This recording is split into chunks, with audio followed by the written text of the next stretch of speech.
मेरे top 10 coins कहां तक पहुंचे हैं? मैं 31 मई को कौन सा कॉइन खरीदूंगा?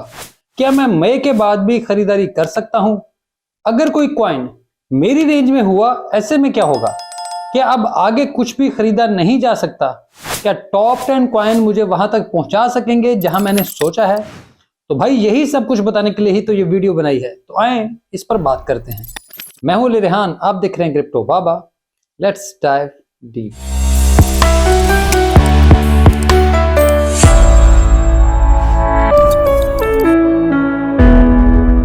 पहली बात मैं वाजे कर दूं कि मैं मई के बाद खरीदारी नहीं करूंगा। मेरी रेंज में अगर कॉइन हुए भी तो मैं बीच में नहीं जाऊंगा। अब इसकी वजह यह नहीं कि मेरा मार्केट से ईमान उठ गया है या मैं भागने की सोच रहा हूं।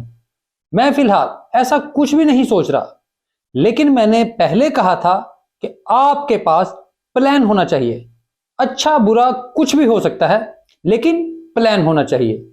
कामयाबी नाकामी ऊपर वाले के हाथ में है, लेकिन अगर आपके पास प्लान होगा तो ही कामयाबी नाकामी की बात है। अंधाधुंध कुछ करेंगे तो वो जुआ बन जाता है। इसी वजह से हमेशा ध्यान से प्लानिंग करें। तो मैं अपने प्लान पर कामयाबी से अमल करते हुए यहां तक आ गया हूं, मई तक आ गया हूं। मैंने 1 साल पहले ही इस पर वीडियो बनाकर बता दिया था कि मैं मई 2024 तक खरीदारी करूंगा। अब यहां मैं दूसरे सबसे अहम सवाल का जवाब दे दूं। लेट आने वालों को क्या करना चाहिए? जिन्हें थोड़ी देर हो गई है तो वो क्या करें? तो अगर उन्हें मेरी रेंज में जो कॉइन मौजूद हैं उनको वो देख लें। अगर नहीं तो मैं अक्सर नए कॉइन्स और उनमें मौजूद पोटेंशियल पर भी बात करता रहता हूं, तो उन कॉइन्स को आप देख लें। और ऐसा भी नहीं तो खुद रिसर्च करके कोई अच्छा कॉइन खरीद लें। लेकिन मैं यहां यह बात भी वाजे कर दूं कि मैं किसी भी तरह किसी की भी बाइंग का जिम्मेदार नहीं, क्योंकि मैं कभी भी किसी भी तौर पर किसी का फाइनेंशियल एडवाइजर नहीं रहा। और मेरी हर वीडियो, तमाम जो मैंने वीडियोस की हैं उनमें यह बात मौजूद होती है। लेकिन जो भी लोग लेट आए हैं या उसके बाद आएंगे, वो अक्सर मुनाफा कमाने के चक्कर में ट्रेडिंग करते हैं और फिर अपना ही नुकसान कर बैठते हैं, क्योंकि उनके इर्द गिर्द हमारे जैसे लोग मौजूद होते हैं जो साल या साल से मार्केट में मौजूद हैं, जो एक लंबे अरसे से यहां अपनी कोशिश कर रहे हैं, या जो बेयर मार्केट में खरीदारी कर रहे थे, ऐसे लोग मौजूद होते हैं। तो वो सब अच्छे प्रॉफिट में होते हैं। वो जब अपनी कामयाबी की दास्तान सुनाते हैं तो नए लोगों को लगता है कि वो पीछे रह गए हैं और अब आगे निकलने या कम से कम इतने प्रॉफिट कमाने का सिर्फ एक ही तरीका है कि वो लोग ट्रेडिंग करें। उन्हें फिर लोग सुनहरी ख्वाब दिखाते हैं, सुहाने मुस्तकबिल के ख्वाब दिखाते हैं कि यार ये हो जाएगा, थोड़े से पैसे दो, सिग्नल लो, और उसके बाद फिर वही दर्दनाक कहानी रिपीट होती है जो पिछली बार आप में से कई लोगों के साथ रिपीट हुई। तो कोशिश करें कि इस बार नए लोगों के साथ ऐसा ना हो और आप उन्हें सीधी राह दिखा सकें, उनको कोई अच्छा मशवरा दे सकें। सीधी राह पे चलने का मशवरा देना भी बड़े ही काम होता है। तो अब यहां अपने टॉप कॉइन्स की मैं बात कर लूं, तो मेरा सबसे टॉप कॉइन यानी मेरा 100x कॉइन अब भी रेंज में मौजूद है। कभी कभी रेंज से वो बाहर निकल जाता है, लेकिन ये इस सारे अरसे में रेंज में ही रहा है। मुझे उम्मीद है कि कुछ लोगों ने इस इंफॉर्मेशन का अच्छा फायदा उठाया होगा। अगर नहीं भी उठाया तो आपकी मर्जी है। जरूरी नहीं है कि हर कोई मेरी बात पर यकीन रखे।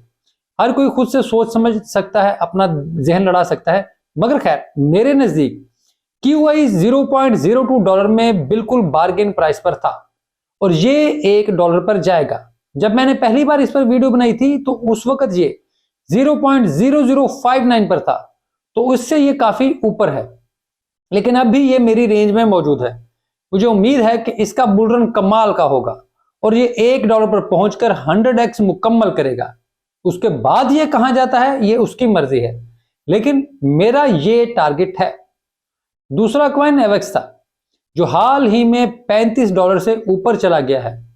तो मेरा ख्याल है कि ये $1000 तक जाएगा जी इस बुल रन में। लेकिन मैं ये सब $9 पर भी कहता था, तो लोग मुझे कहते थे कि यार ये $30 पर भी चला जाए तो बड़ी बात होगी। लेकिन फिर ये $60 पर भी गया। खैर वहां से वापस भी आया, लेकिन लोगों के इसके बारे में कोई भी राय हो सकती है, लेकिन मेरे लिए ये मेरा टारगेट $1000 ही है। अब ये क्या होगा ये देखना बाकी है।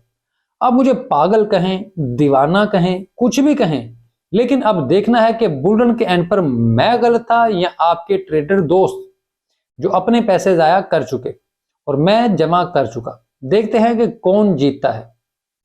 इसके बाद है बिटकॉइन, जो मेरी रेंज यानी $45,000 से पहले ही काफी बाहर जा चुका है और मेरा टारगेट कम से कम $2,52,000 से ऊपर का है।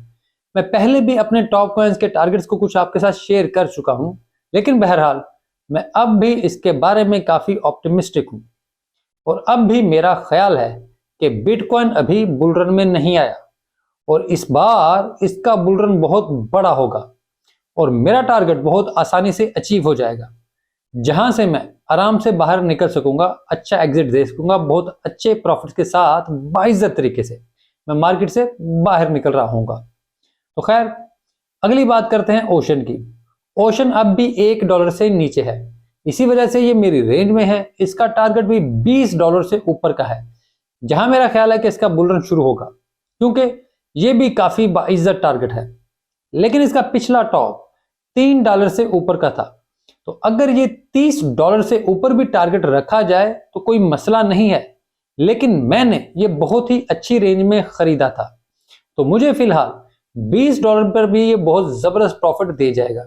तो मुझे इससे ज्यादा लालच करने की कोई जरूरत नहीं है और ना ही मुझे कोई ऐसी जरूरत पड़ेगी।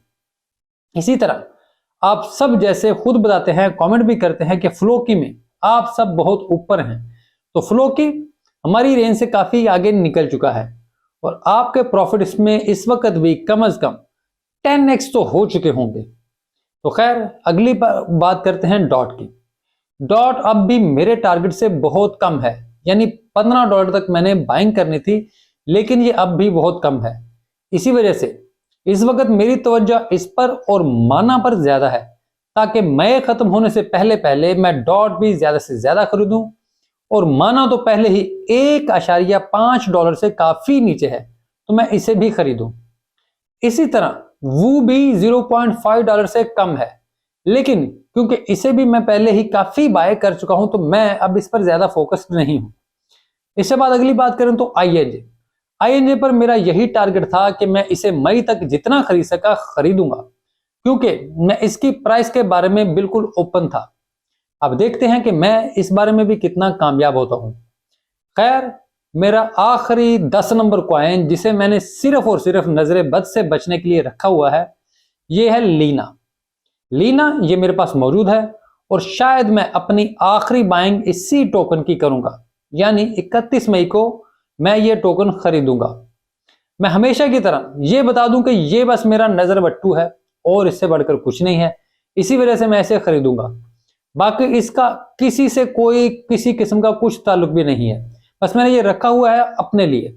इसका मेरी तवहमात से ताल्लुक है, मेरी प्रेजुडिस कह लें, मेरी तोहम परस्ती कर लें, और कुछ नहीं है इसके अलावा। तो प्लीज इसको समझ जाएं। मैं शायद इसको समझा नहीं पाऊंगा कि ये क्या है। खैर, आपको वीडियो अच्छी लगे तो प्लीज इसे लाइक और चैनल को सब्सक्राइब जरूर करें। कमेंट में अपनी राय से भी आगाह करें, हो सके तो घंटी जरूर दबा दें ताकि जैसे ही वीडियो अपलोड हो आप तक मैसेज आ जाए। मैं एक्स पर भी मौजूद हूँ, वहां पर आप मुझसे रब्ता कर सकते हैं। एक्स चल रहा हो तो मैं आपको जवाब भी जरूर दूंगा, ना चल रहा हो तो उसके लिए माजरत करता हूँ। लेकिन अब मैं एरिना में भी मौजूद हूँ, वहां पर भी आप मुझसे रब्ता कर सकते हैं, मेरा टिकट भी खरीद सकते हैं। मुझसे टिकट खरीदे बगैर भी वहां पर कमेंट्स में भी आप मुझसे बात कर सकते हैं। और एरिना है क्या, वहां पर काम कैसे करते हैं, कैसे उसका अकाउंट बनाते हैं, कैसे इस्तेमाल करना है, उसके ऊपर मेरी पूरी डिटेल से वीडियोस मौजूद हैं। आप देखना चाहें तो देख लें, उसको सीख कर आप आना चाहें तो आ जाएं। बाकी आपका वीडियो देखने के लिए बहुत शुक्रिया।